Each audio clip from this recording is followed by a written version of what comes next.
আপনার প্রতিবেশীর সাথে আপনাকে ভালো আচরণ করতে হবে।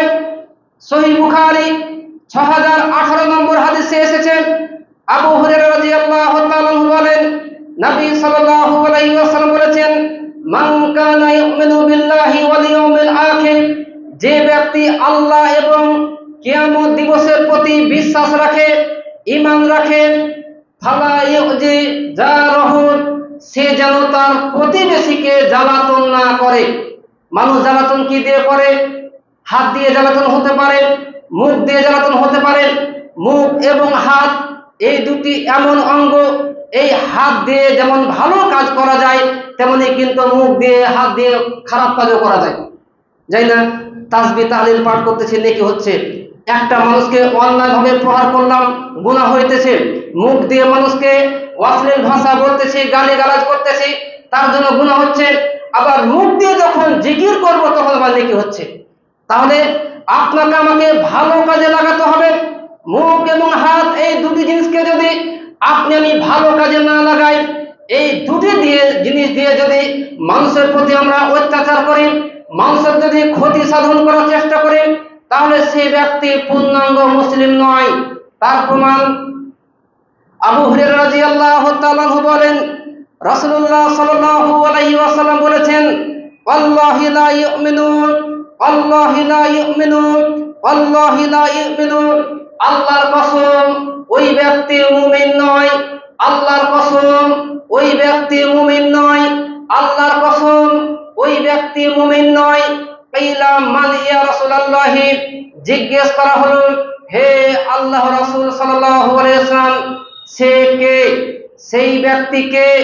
তখন নবী সাল্লাল্লাহু আলাইহি ওয়াসাল্লাম বললেন, আল্লাযী লা ইয়ামানু জারুহু বাওয়াইকাহু, যার অনিষ্ট বা মন্দ থেকে তার প্রতিবেশী নিরাপদে থাকে না। যে ব্যক্তির মন্দ থেকে, খারাপ থেকে তার প্রতিবেশী নিরাপদ থাকে না, ওই ব্যক্তি মুমিন নয়, ওই ব্যক্তি ঈমানদার নয়। যেটা সহিহ বুখারী 6016, রিয়াজুস সালিহিন 310, মিশকাতুল মাসাবি 4962 নম্বর হাদিসে এসেছে। শুধু তাই নয়, ওরা তো ঈমানদার নয়, ওরা জান্নাতে যেতে পারবে না। তার প্রমাণ স্পষ্টভাবে সহিহ মুসলিম 66 নম্বর হাদিস এবং মিশকাতুল মাসাবি 4963 নম্বর হাদিসে এসেছে। আবু হুরায়রা রাদিয়াল্লাহু তাআলা বলেন, রাসূলুল্লাহ সাল্লাল্লাহু আলাইহি ওয়াসাল্লাম বলেছেন, লা ইয়াদখুলুল জান্নাহ, ওই ব্যক্তি জান্নাতে প্রবেশ করবে না। মান লা ইয়ামানু জারুহু বাওয়াইকাহু, যে ব্যক্তির মন্দ থেকে, খারাপ থেকে তার প্রতিবেশী নিরাপদ নয়। তাহলে চিন্তা করে দেখুন, যদি আপনার মুখ থেকে, আপনার জবান থেকে, হাত থেকে আপনার প্রতিবেশী নিরাপদ না থাকে, ভালো না থাকে, তাহলে ওই ব্যক্তি কখনো ঈমানদার হবে না, সত্যিকারের মুসলিম হতে পারে না, আর ওই ব্যক্তি কখনো জান্নাতে যাবে না। যেটা নবী সাল্লাল্লাহু আলাইহি ওয়াসাল্লাম বলেছেন। অতএব কথা বলার ক্ষেত্রে আপনাকে আমাকে খুব নম্রভাষী হতে হবে। প্রকৃত মুসলিমের কিছু গুণাবলী রয়েছে, যে গুণাবলীগুলো আপনাকে আমাকে অর্জন করতে হবে। প্রকৃত মুসলিমের অন্যতম একটি গুণ হচ্ছে তার মুসলিম ভাইয়ের জন্য কি করতে হবে? হক আদায় করতে হবে, তার মুসলিম ভাইয়ের হক আদায় করতে হবে। আবু হুরায়রা রাদিয়াল্লাহু তাআলা বলেন, রাসূলুল্লাহ সাল্লাল্লাহু আলাইহি ওয়াসাল্লাম বলেছেন, হাক্কুল মুসলিমি আলাল মুসলিমি সিত্তুন, এক মুসলিমের উপর অপর মুসলিমের 6টি হক রয়েছে। এক মুসলিমের উপর অপর মুসলিমের 6টি হক রয়েছে। কিলা মা হুন্না ইয়া রাসূলুল্লাহ, জিজ্ঞেস করা হলো, হে আল্লাহর রাসূল সাল্লাল্লাহু আলাইহি ওয়াসাল্লাম, সে কে, সেই ব্যক্তি সেগুলো কি? তখন নবী সাল্লাল্লাহু আলাইহি ওয়াসাল্লাম বললেন, ইজা লাকিতাহু ফাসাল্লিম আলাইহিম, যখন কারো সাথে তোমার দেখা হবে তখন তাকে সালাম দিবে। ওয়া ইজা দাআকা ফাআজিবহু, যখন সে তোমাকে দাওয়াত দিবে তখন তুমি কবুল করবে। ওয়া ইজা তানসাহাকা ফানসাহলাহু, যখন সে তোমার কাছে ভালো উপদেশ চায় তাকে তুমি ভালো উপদেশ দিবে। 4, ওয়া ইজা আতাসা ফাহামিদাল্লাহি ফাসাম্মিদহু, যখন সে তোমার কাছে যখন সে তোমার কাছে কল্যাণ চায় তখন তুমি তার জন্য রহমতের দোয়া করবে। অর্থাৎ যখন সে হাসি দিয়ে আলহামদুলিল্লাহ বলবে তখন তুমি তার জন্য কল্যাণের দোয়া করবে। ইজা মারিজা ফাকদুহুন, যখন সে অসুস্থ হয় তাকে তুমি দেখতে যাবে। 6 নম্বরে নবীজি বললেন ওয়া ইজা মাতা ফাতাবিহু, আর যখন সে মারা যায় তখন তার জানাজার সাথে যাবে।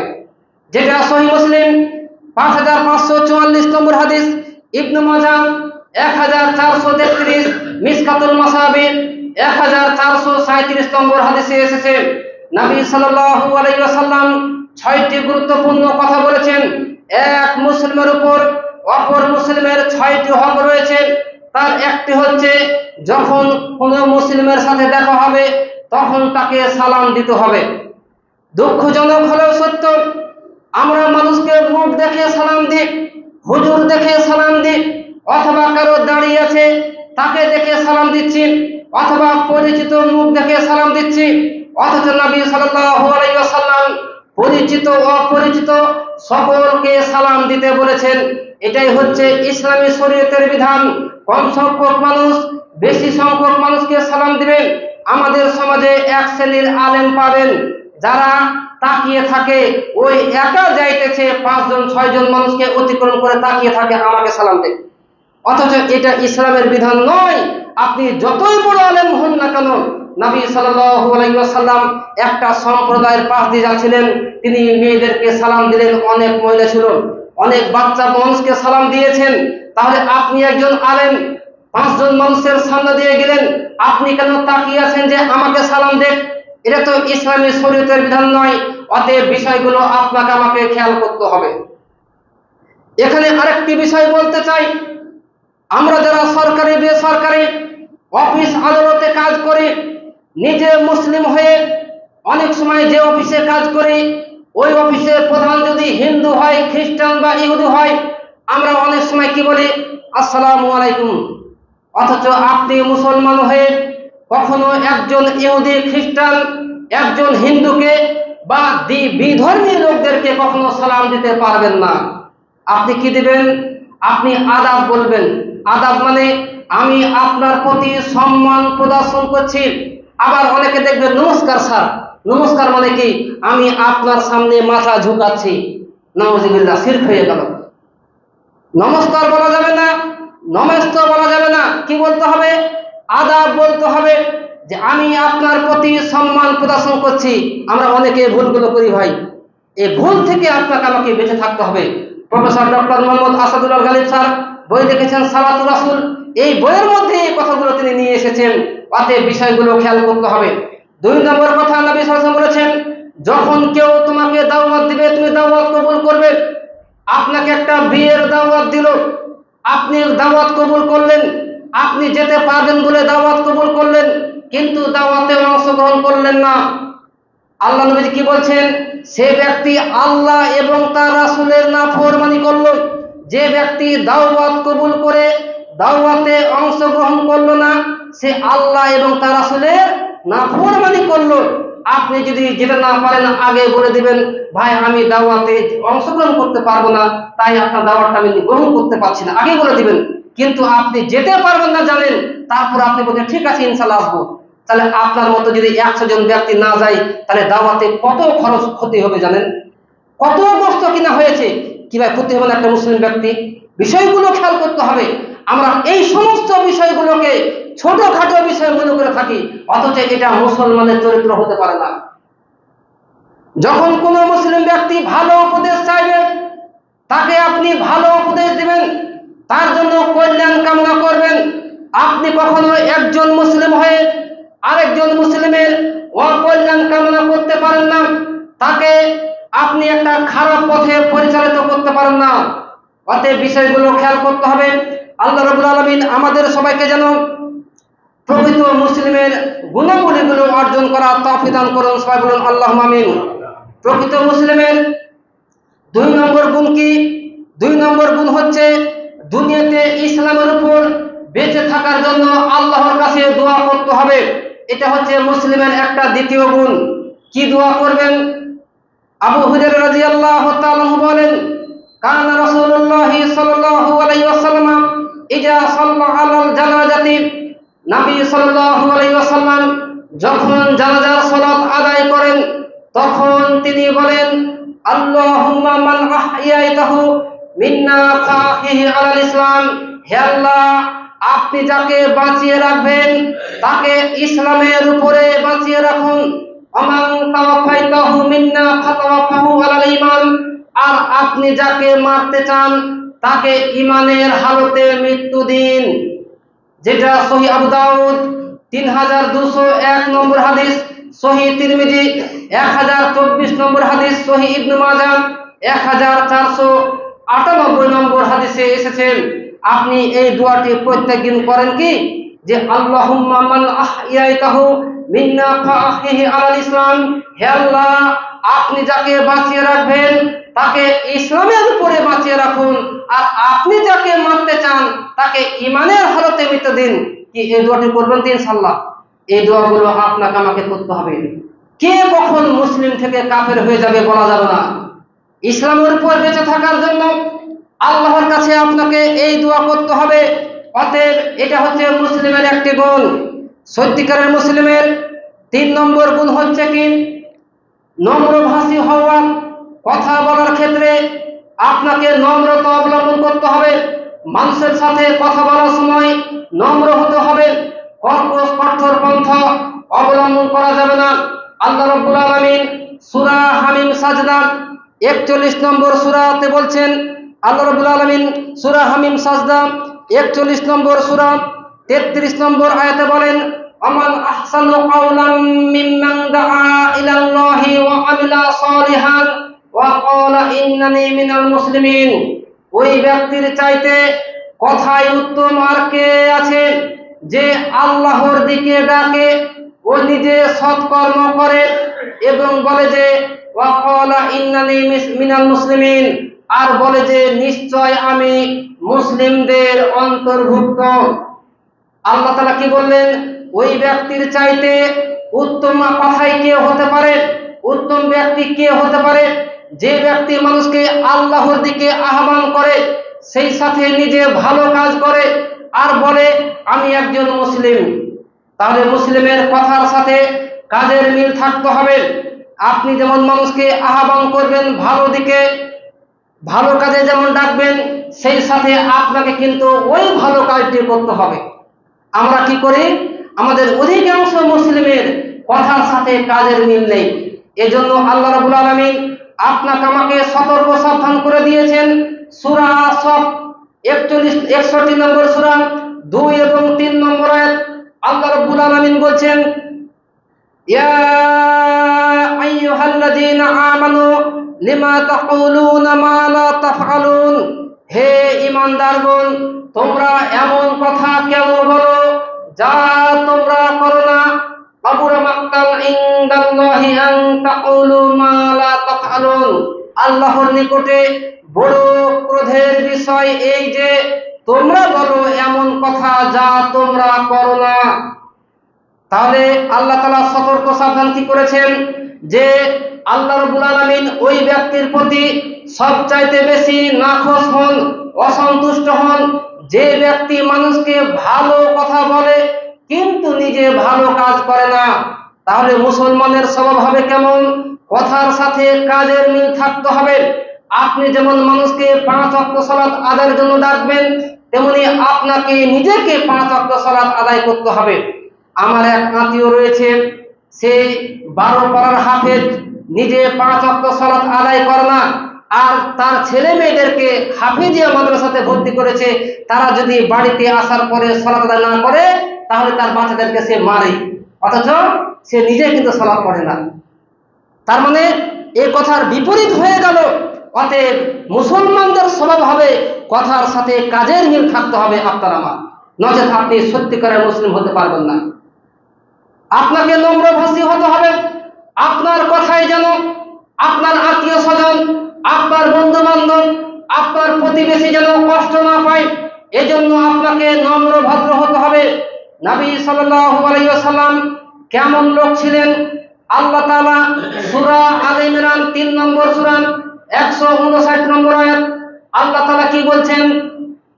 ফাবিমা রাহমাতিম মিনাল্লাহি লিনতা লাহুম, আল্লাহর রহমতের কারণে তুমি তাদের প্রতি কোমল হৃদয় হয়েছো।